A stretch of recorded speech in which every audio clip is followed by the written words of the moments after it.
Assalamualaikum warahmatullahi wabarakatuh. Nama saya Agil Nur Hadijah dengan NIM 1522011179. Saya dari kelas A reguler transfer Universitas Ngudi Waluyo Semarang. Di sini saya akan melakukan konseling pemeriksaan tambahan fertilitas dalam screening pranikah untuk memenuhi tugas perkuliahan saya. Jangan lupa dukung, like, dan subscribe untuk mendapatkan video terbaru seputar dunia kesehatan. Terima kasih. Assalamualaikum Bu Bidan. Waalaikumsalam, silahkan duduk Mbak. Baik, sebelumnya perkenalkan diri dulu nggih. Nama saya Bidan Agel. Kebetulan saya bertugas pada hari ini. Sebelumnya saya berbicara dengan Mbak siapa ya? Saya Rana, Bu Bidan. Baik Mbak Rana, ada yang bisa saya bantu? Gini Bu Bidan, saya kan mau menikah nih Bu Bidan. Terus saya dikasih tahu Bu Bidan sama salah satu keluarga saya bahwa sebelum nikah biasanya akan ada yang namanya konseling Bu Bidan. Jadi saya datang ke sini Bu Bidan untuk mengetahui hal tersebut. Oke, benar sekali Mbak Rana. Sebelumnya calon suami nggak ikut Mbak Rana? Oke Bu Bidan, kan begini. Biasanya kalau orang Madura itu Bu Bidan, kalau kita belum akad, nah biasanya kita masih dipingit Bu Bidan, kita belum boleh ketemu sama calon suaminya Bu Bidan, makanya nggak ikut Bu Bidan. Oh ya bener ya Mbak Rana, budaya kita masih kental dengan ini ya. Jadi kalau belum menikah, kalau belum akad, dilarang bertemu dulu ya. Jadi bahasanya dipingit. Nah sebenarnya untuk konseling pemeriksaan tambahan fertilitas dalam screening pranikah ini, mempelai pria dan mempelai wanita harusnya sama-sama datang Mbak. Biar apa? Biar sama-sama tahu, terus juga biar sama-sama ada keterbukaan, ada persiapan baik lahir maupun batin sebelum pernikahan. Tapi ya karena budayanya seperti ini ya nggak masalah, nanti saya jelaskan dulu ke Mbak Rana. Nanti Mbak Rana silahkan menjelaskan ke suami. Misal perkara suami masih belum ada yang belum dipahami, nanti datang berdua sama suami setelah melakukan akad ya. Baik Mbak, sebelumnya saya permisi dulu ya, saya tutup sampiran dulu biar nanti kita ngobrolnya dan komunikasinya enak ya. Monggo Bu Bidan. Baik, sebelumnya saya tanyakan dulu, Mbak Rana sejauh apa nih pengetahuannya, atau sejauh apa nih Mbak Rana tahu mengenai konseling pemeriksaan fertilitas sebelum menikah?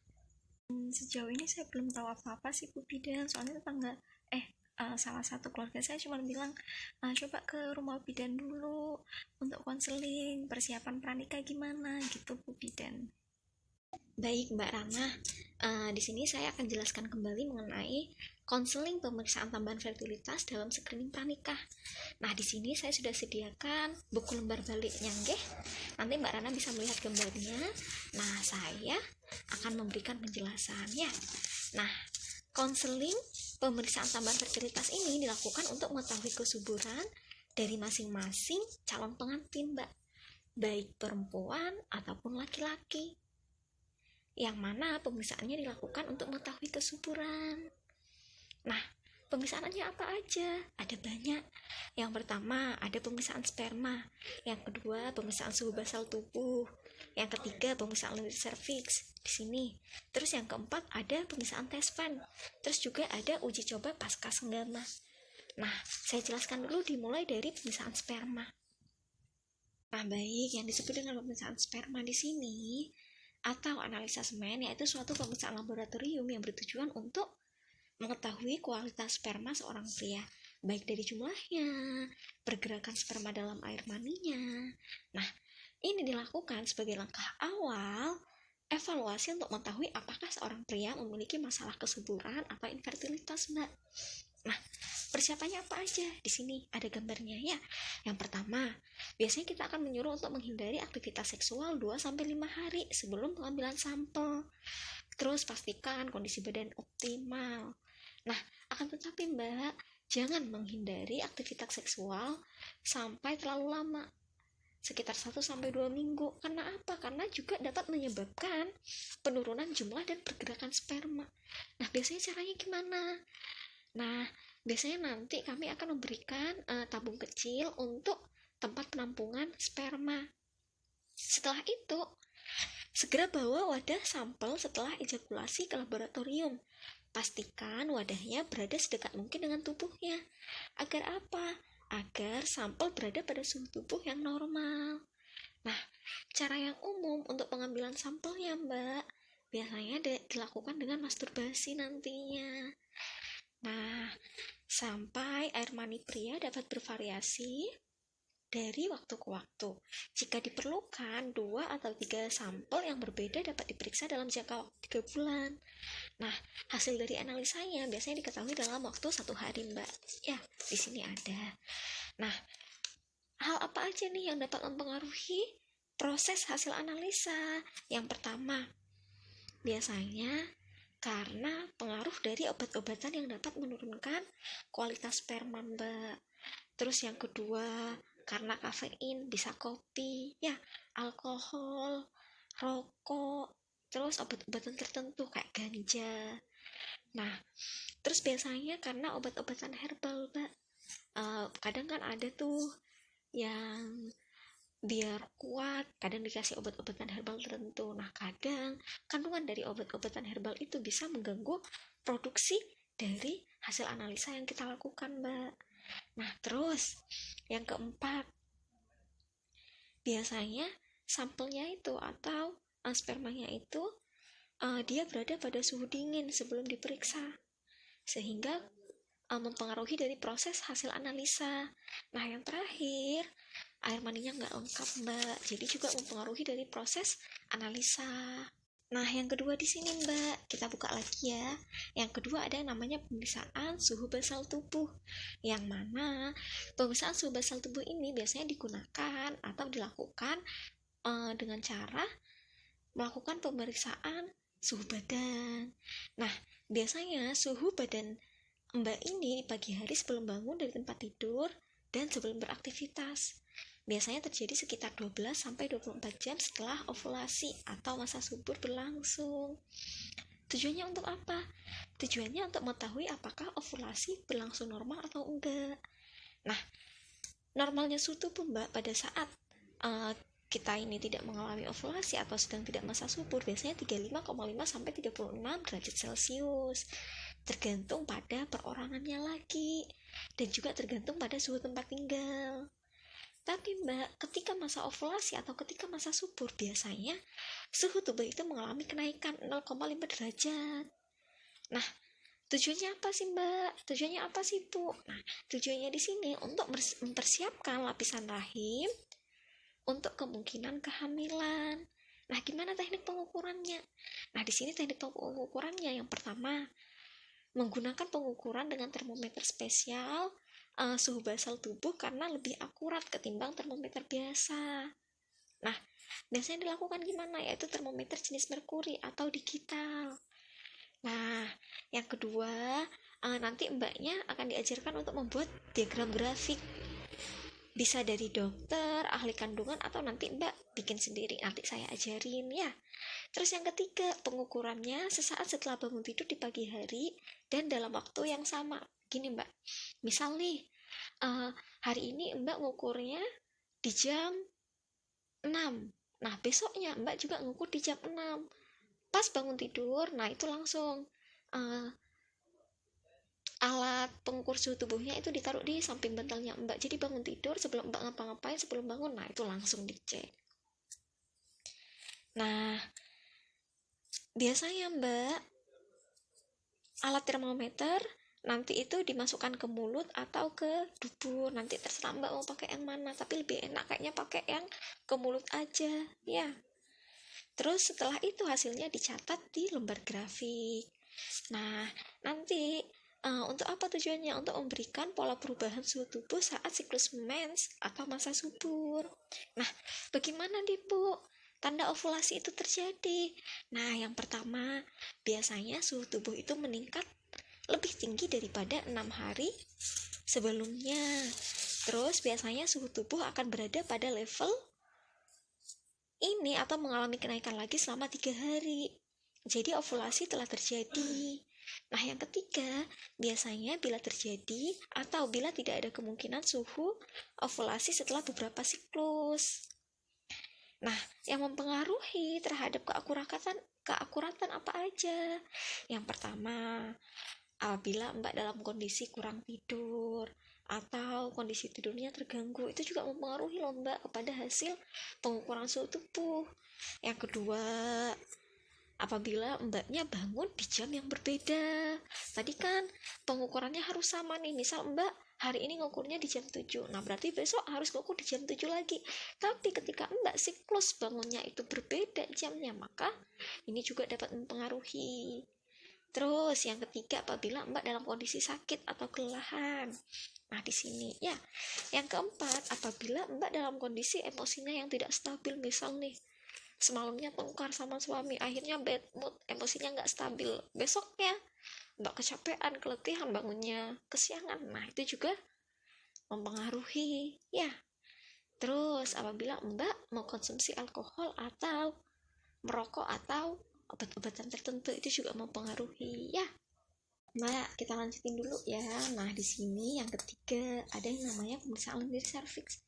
Apa sih Bu pemeriksaan lendir serviks itu? Nah, pemeriksaan lendir serviks ini Mbak biasanya kita lakukan